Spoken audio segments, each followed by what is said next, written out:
Mampu membaca emosi orang lain itu sangat penting. Ketika kamu mampu membaca emosi orang lain, maka kamu juga akan mengetahui tindakan yang tepat untuk mengatasinya. Emosi adalah perasaan yang timbul akibat suatu rangsangan, baik dari dalam maupun dari luar diri kita. Emosi dapat mempengaruhi cara kita berpikir, bertindak, dan berinteraksi dengan orang lain. Namun, emosi tidak selalu mudah untuk dikenali atau dipahami, baik oleh diri kita sendiri maupun oleh orang lain.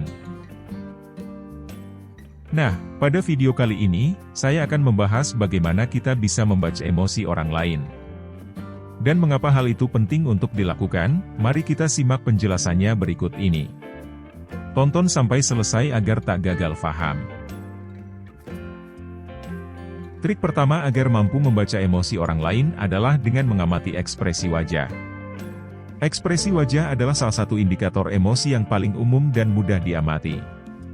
Ekspresi wajah dapat menunjukkan emosi dasar, seperti senang, sedih, marah, takut, jijik, dan terkejut.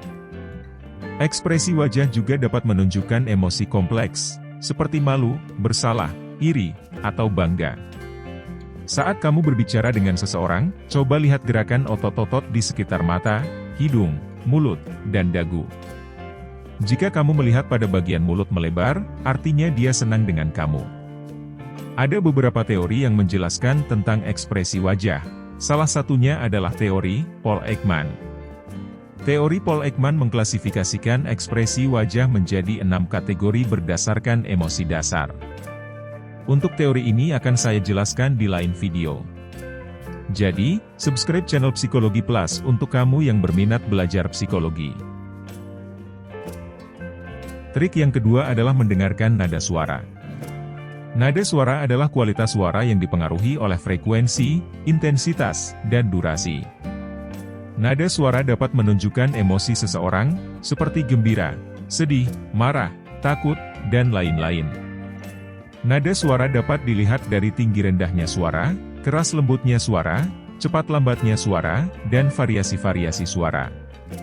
Ada beberapa teori yang menjelaskan tentang nada suara, salah satunya adalah teori Albert Mehrabian.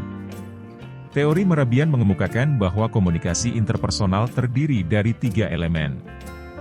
3 elemen tersebut yaitu, kata-kata, 7%, nada suara, 38%, dan bahasa tubuh, 55%. Trik ketiga membaca emosi orang lain adalah dengan memperhatikan bahasa tubuh. Bahasa tubuh adalah gerakan-gerakan tubuh yang mengungkapkan emosi, sikap, dan maksud seseorang. Banyak teori yang menjelaskan tentang bahasa tubuh. Salah satu teori yang terkenal adalah teori Ray Birdwistel. Teori Ray Birdwistel mengatakan bahwa bahasa tubuh memiliki 5 tingkat. Tingkatan bahasa tubuh tersebut yaitu kinesik, gerakan tubuh, proksemik, jarak antara orang, okulesik, kontak mata, haptik, sentuhan fisik, dan kronemik, penggunaan waktu. Bahasa tubuh dapat menunjukkan emosi seseorang, seperti percaya diri, gugup, tertarik, atau bosan. Bahasa tubuh dapat dilihat dari postur tubuh, gerakan tangan, kontak mata, senyuman, dan isyarat-isyarat lainnya. Mungkin kamu bertanya, kenapa harus bisa membaca emosi orang lain? Ada banyak alasan dan manfaat saat kita mampu membaca emosi orang lain. Manfaat tersebut seperti meningkatkan kemampuan interaksi sosial dan kinerja. Keterampilan sosial meliputi kemampuan untuk berkomunikasi, bekerja sama, menyelesaikan konflik, dan berempati. Dengan membaca emosi orang lain, kita dapat menyesuaikan cara kita berbicara, bertindak, dan bereaksi sesuai dengan situasi dan kondisi orang lain. Hal ini dapat membuat kita lebih disukai, dihargai, dan dihormati oleh orang lain. Kinerja meliputi kualitas, kuantitas, efisiensi, dan efektivitas kerja. Dengan membaca emosi orang lain, kita dapat mengetahui apa yang mereka butuhkan, harapkan, dan tuntut dari kita. Hal ini dapat membantu kita untuk memberikan layanan, produk, atau hasil yang memuaskan bagi mereka. Juga dapat membuat kita lebih produktif, kreatif, dan inovatif dalam bekerja. Sahabat, demikian penjelasan tentang bagaimana kita membaca emosi orang lain dan mengapa hal itu penting. Semoga bermanfaat dan menambah wawasan Anda tentang dunia psikologi.